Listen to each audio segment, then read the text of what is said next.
Sababu 5 zinazofanya wachezaji wa Simba wanapotoka Simba kwenda kuchezea Yanga au wanaponunuliwa na Yanga kutofanya vizuri katika klabu yao ya Yanga. Hizi ndizo sababu 5 ambazo zinapelekea baada ya mchezaji wa Simba kuweza kununuliwa na Yanga kutofanya vizuri katika klabu ya Yanga. Sababu ya kwanza ni katika swala la mazoezi. Hii ni mojawapo ya sababu ambayo wanaifanya wachezaji wa Simba wanapotoka Simba kwenda Yanga, wanaponunuliwa na Yanga kutofanya vizuri kwa sababu ya mazoezi ya Yanga. Hii pia ni mojawapo ya sababu kubwa sana ambayo inaweza kuyafanya wale wote ambao wamenunuliwa kutoka Simba au wachezaji wote ambao wamenunuliwa kutoka Simba kwenda Yanga wasiweze kufanya vizuri uwanjani. Na pia sababu ya pili ni sababu ya maslahi ya kifedha. Hii ni mojawapo ya sababu kubwa sana ambayo huwa inafanya wachezaji wa Yanga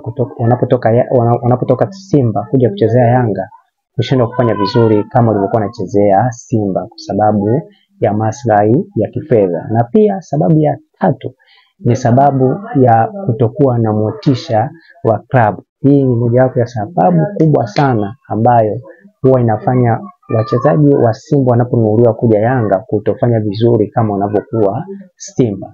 Na pia sababu ya 4 ni mashabiki wa Yanga kutokuwa na motisha kama mashabiki wa Simba. Hii pia ni mojawapo ya sababu kubwa sana ambayo huwa inafanya wachezaji wa Simba wanaponunuliwa na Yanga kutofanya vizuri wanapokuwa katika klabu ya Yanga. Na pia sababu ya mwisho kabisa ni sababu ya kutokuwa na maelewano mazuri ya kuenda kimataifa zaidi.